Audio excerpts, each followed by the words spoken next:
The December wind cut through the city streets like a blade, carrying snow that had turned from picturesque to punishing in the span of an hour. Gabriel Sterling pulled his black overcoat tighter as he walked through the park. His mind still churning through the board, meeting that had run 2 hours over schedule. At 38, he'd built Sterling Technologies from a startup into a multi-million-dollar enterprise, but success had come with a price. His ex-wife had taken their daughter Emma to California 3 years ago, and he saw her only during holidays and summer breaks. His penthouse apartment was immaculate and empty. His life was full of achievements and devoid of warmth. He was taking this shortcut through Henderson Park because his driver had called in sick, and Gabriel had decided to walk the 15 blocks, home rather than wait for a car service. The Christmas lights strung through the bare trees should have been cheerful, but they only emphasized how alone he felt, how the holiday season had become just another stretch of time to endure. That's when he heard the voice. "Excuse me, sir?" Gabriel turned to find a little boy standing near a snow-covered bench, maybe 7 or 8 years old. He wore a tan jacket that was too thin for the weather, a red sweater underneath, and jeans that were worn at the knees. His brown hair was damp with melting snow, his cheeks red from cold. But it was his eyes that caught Gabriel's attention, wide, frightened, but trying so hard to be brave. "Yes," Gabriel approached carefully, looking around for a parent.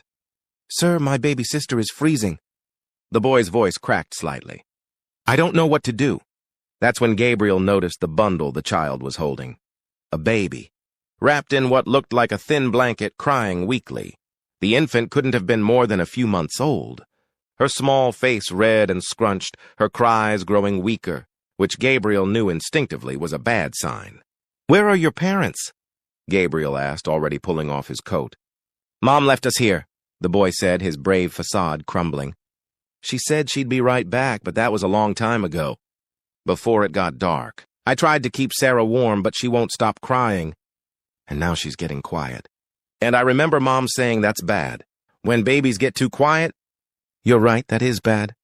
Gabriel wrapped his coat around both children, the expensive cashmere engulfing them. "What's your name?" "Timothy. Everyone calls me Tim." "Okay, Tim, I'm Gabriel. We need to get you and Sarah somewhere warm right now. Will you come with me?" Tim hesitated, and Gabriel could see the conflict in his young face. Don't talk to strangers, he'd probably been told. But his baby sister was in danger, and this stranger was offering help. "I promise I'm safe," Gabriel said gently. "I have a daughter myself, and if she were in trouble, I'd want someone to help her. Let me help you." Tim nodded, tears finally spilling over. "Okay." Gabriel scooped the baby into his arms, keeping his coat wrapped around both children. Sarah was frighteningly cold to the touch, her crying reduced to weak whimpers. Gabriel's heart pounded as he calculated distances. The nearest hospital was 10 blocks. His apartment was 6. He made a decision.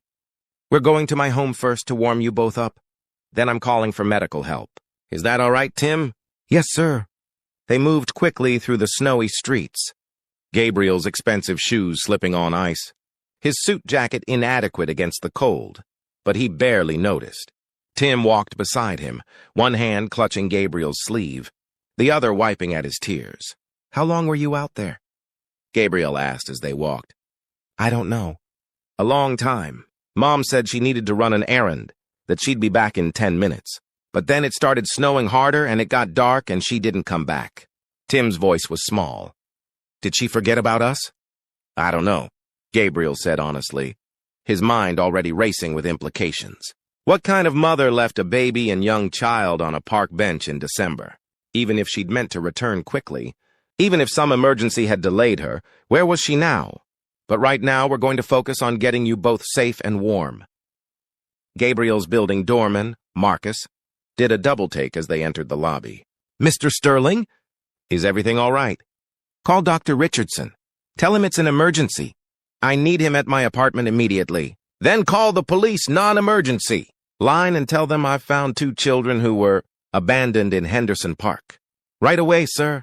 In the elevator, Gabriel looked down at the baby in his arms. Sarah had stopped crying altogether, her tiny body limp. His heart clenched with fear.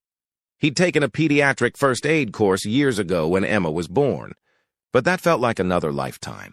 His apartment was warm, thank God. Gabriel went straight to the living room, laying Sarah gently on the couch while keeping her wrapped in his coat. Tim hovered anxiously nearby. "Tim, I need you to help me." "Can you do that?" "Yes, sir. I need you to go into that room over there. That's my bedroom. And grab all the blankets you can find. We need to warm Sarah up slowly." While Tim ran to get blankets, Gabriel carefully unwrapped the baby. Her lips had a bluish tinge, her breathing shallow. He rubbed her tiny hands gently, trying to stimulate circulation, talking to her softly. "Come on, little one. Stay with me. You're safe now. You're going to be okay." Tim returned with an armful of blankets, and together they created a warm nest for Sarah. Gabriel turned up the thermostat, put a kettle on for hot water bottles, and pulled out his phone to time the baby's breathing and heart rate as best he could. The doorbell rang 15 minutes later. Dr. Richardson, Gabriel's personal physician, arrived with his medical bag, followed shortly by 2 police officers. While Dr. Richardson examined the baby, Gabriel sat with Tim in the kitchen, wrapping the boy's hands around a mug of hot chocolate. "You did everything right," Gabriel told him gently. "You kept your sister as warm as you could, and you asked for help. That was very brave. Is Sarah going to be okay?" "The doctor is checking her now.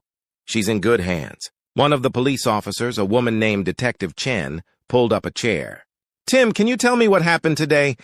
Starting from the beginning, Tim's story came out in halting pieces. Their mother, Diane, was a single parent, struggling with addiction. She'd been clean for 6 months, trying hard. But recently things had gotten bad again. That afternoon she'd told Tim they were going to the park. But once there, she'd left them on the bench, saying she'd be right back. She'd taken her purse, her phone, everything. Tim had waited, keeping Sarah warm as best he could, but hours passed. He'd been afraid to leave the bench because Mom had said to wait there. But when Sarah started crying from the cold, when she wouldn't stop, he'd known he needed to find help. "You did the right thing," Detective Chen assured him. "Do you have any other family? Grandparents, aunts, uncles?" Tim shook his head. "Just Mom and Grandma, but she lives far away. I don't remember where." Dr. Richardson emerged from the living room. "The baby is suffering from hypothermia, but it's moderate rather than severe. I've stabilized her temperature and she's responding well. She needs to be monitored at a hospital overnight, but I believe she'll make a full recovery. It's fortunate you found them when you did. Mr. Sterling, another hour out in that cold, with those inadequate clothes." He didn't need to finish the sentence. "And Tim?" Gabriel asked, his hand unconsciously resting on the boy's shoulder. "Cold and exhausted, some mild frostbite on his fingers, but he'll be fine with rest and warmth. He's a tough kid." The next hours passed in a blur of activity. An ambulance arrived to take Sarah to the hospital for observation. Tim refused to be separated from his sister, clinging to Gabriel's hand with desperate strength. "I'll go with you," Gabriel found himself saying. "If that's all right with the officers?" Detective Chen nodded. "We'll need statements from both you and Tim. The hospital is as good a place as any. We're putting out a search for the mother. Tim, do you have a phone number for your mom?" Tim recited a number which the detective immediately radioed to her colleagues. At the hospital, Gabriel sat in the pediatric ward, while doctors examined both children more thoroughly. He'd called his assistant, Maria, explaining the situation and asking her to clear his calendar for the next day. He'd called his lawyer, getting advice on the legal implications of what he'd done and what might happen next. And he'd texted his ex-wife, telling her he might need to postpone Emma's visit this weekend, though he didn't explain why. Tim sat beside him in the waiting room, now wearing hospital scrubs that were too large for him, drowning in the warmth of Gabriel's coat, which he refused to give up. "Mr. Gabriel?" Tim's voice was small. "You can just call me Gabriel." "Gabriel, what's going to happen to us? If Mom doesn't come back, where will Sarah and I go?" Gabriel had been wondering the same thing. He knew the system, foster care, group homes, the bureaucracy that would separate siblings. If no suitable placement could be found for both, he thought of Emma, safe and loved with her mother in California. He thought of his empty apartment, his empty life. "I don't know," he said honestly. "But I promise you this. I'll make sure you and Sarah stay together. Whatever it takes." Detective Chen returned with news. They'd located the mother. She'd been arrested several blocks from the park, attempting to buy drugs. She was incoherent, barely remembered leaving her children, was now being held for child endangerment and other charges. The children will need placement, Detective Chen explained. Child Services is backed up as always, especially this time of year. They're looking for a foster home that can take both kids, but she trailed off, her expression sympathetic. What if I took them? Gabriel heard himself say. Everyone turned to stare at him. You? Detective Chen looked skeptical. You're a single man with no experience with children. I have a daughter. I raised her for her first 3 years before my divorce. That's different from taking in 2 children who've just been through trauma. I'm not saying permanently, just temporarily until Child Services can do a proper assessment. They're comfortable with me. I have the space, the resources. I can hire a nanny, a child psychologist, whatever they need. Gabriel looked at Tim, who was watching this exchange, with desperate hope. They've been through enough tonight. Being separated, going to a strange place with strange people, that's more trauma. Let me help. Detective Chen sighed. I'll make the call, but I can't promise anything. This is highly irregular. It took 4 hours, countless phone calls, a home inspection by an emergency social worker, and Gabriel calling in every favor he had. But by 3 in the morning, he was driving home with 2 sleeping children in his car. Sarah was in a car seat the hospital had provided, still monitoring her closely but cleared for discharge. Tim was buckled in beside her, his hand resting protectively on his sister's carrier, his eyes drooping with exhaustion. Gabriel glanced at them in the rearview mirror and wondered what he'd just done.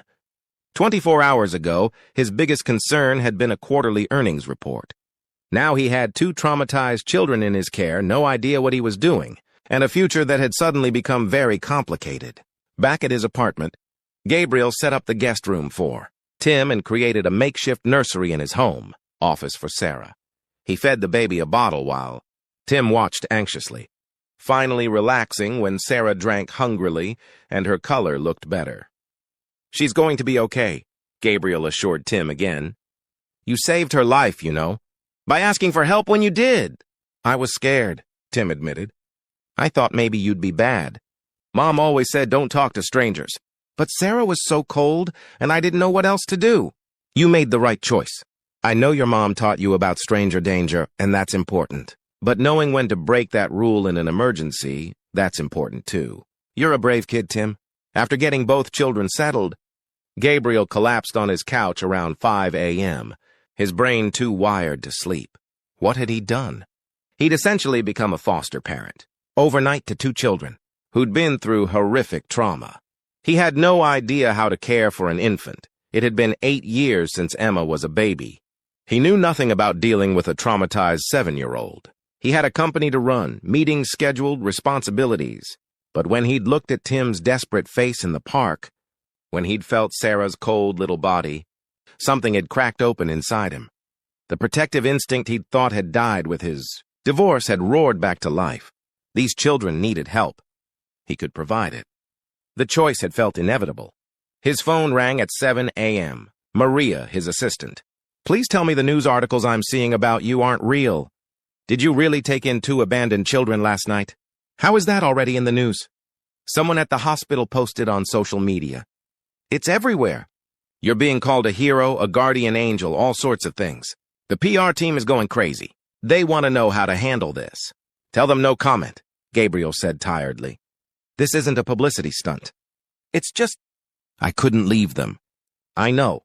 That's why I've rescheduled your entire week. You focus on those kids, I'll handle the company. Over the next few days, Gabriel got a crash course in parenting. He hired a nanny, Mrs. Chen, who'd raised 5 children of her own and handled Sarah's needs with expert ease. He met with child psychologists, who helped him understand Tim's trauma and how to address it. He learned to make bottles and change diapers all over again. He learned that Tim had nightmares about being cold and needed a nightlight and someone to check on him frequently. He learned that Sarah had an impressive set of lungs when she was hungry. He also learned that Tim was whip smart, reading at a 5th grade level despite his age, that he loved science and space and had a million questions about everything, that he was fiercely protective of his baby sister and wouldn't let her out of his sight for the first 3 days. that he was still terrified his mother would come back and take them, or that Gabriel would change his mind and send them away. "I'm not going anywhere," Gabriel assured him one evening as they built a blanket fort in the living room, Sarah sleeping peacefully in her carrier nearby. "You and Sarah are safe here. For as long as you need. What about our mom?" Gabriel had gotten updates from Detective Chen. Diane was in custody, facing serious charges. She'd admitted to a year-long relapse into drug addiction, to neglecting her children, to desperate choices that had endangered their lives. She'd cried when told her children were safe, had begged to see them, but the courts had denied contact pending a full investigation. "Your mom is sick," Gabriel told Tim carefully. "Not sick with a cold or flu, but sick in her brain, with something called addiction. It makes her make bad choices even when she loves you very much. She's going to get help now, but it's going to take a long time." "So we can't go home?" "Not right now. Maybe not for a long time. But Tim, I need you to understand something. None of this is your fault. Not your mom's sickness, not what happened in the park. You're a kid. Your only job is to be a kid. The adults are supposed to take care of you, and when they don't, that's not your fault." Tim was quiet for a long moment. Then he said, "I'm glad you found us. I'm glad you're not a bad stranger." 3 weeks later, Gabriel sat in family court, listening to a judge review the case. Diane had been sentenced to a rehabilitation program and would be incarcerated for at least a year. Upon release, she'd have to prove sobriety and parenting, fitness before even supervised. Visits would be allowed. In the meantime, the children needed stable placement. "Mr. Sterling," the judge said, looking at Gabriel over her reading glasses, "you've been caring for these children for 3 weeks now. Child Services reports that both children are thriving in your care. Sarah's pediatrician says she's developing normally, no lasting effects from her exposure. Timothy is attending school, seeing a therapist, and by all accounts doing remarkably well. Yes, Your Honor. I'm prepared to grant you temporary foster custody, with the understanding that this is an unusual situation. You'll have monthly reviews, home visits, the works. If at any point Child Services feels the placement isn't working, they'll move the children. Do you understand?" "I do, Your Honor." "May I ask why you're doing this?" "You're a busy CEO. You have no obligation to these children." Gabriel glanced back to where Mrs. Chen sat with Sarah and Tim. The little boy gave him a tentative smile. "When I found them that night, they were scared and cold and in danger. I helped because that's what any decent person would do. But then, over these past weeks, they've become part of my life. Tim helps me understand things. I'd forgotten what it's like to be curious about everything, to believe in good things, to trust even when you've been hurt. Sarah reminds me that life is precious and fragile and worth protecting. They've given me more than I've given them. So I'm doing this because they need a home, and I need them. We've become a family even if it wasn't the traditional way." The judge smiled slightly. "Foster custody is granted. Good luck, Mr. Sterling." 6 months later, Emma came to visit from California, and Gabriel worried about how she'd react to suddenly having to share her father. But Emma, at 11, took one look at Tim and Sarah and fell completely in love. "Dad, they're perfect," she declared, holding Sarah while Tim showed her his science project. "Can they stay forever?" "That's not up to me, sweetheart." But as it turned out, maybe it was. A year after that snowy night, Diane voluntarily terminated her parental rights. She'd gotten sober, gotten help, but realized she wasn't capable of being the mother her children deserved. In a tearful meeting supervised by social workers, she told Gabriel she wanted him to adopt Tim and Sarah, to give them the stability and love she couldn't provide. "Promise me you'll tell them I love them," she asked. "That I tried. That I just wasn't strong enough. But that doesn't mean they weren't worth everything." "I promise," Gabriel said. "And I'll make sure they know who you are, where they came from. They deserve that truth." The adoption was finalized on a December afternoon, almost 2 years to the day after Gabriel had found 2 children freezing in the park. Tim, now 9, held Sarah, now 2, as the judge declared them officially Gabriel Sterling's children. That evening, Gabriel sat in his living room, no longer immaculate and empty, but cluttered with toys and books and signs of life, and watched. Tim helped Sarah build a tower of blocks while Emma video called from California to say goodnight to her siblings. His phone buzzed with messages from the office. There was always work to do, always another deal to close, another meeting to at.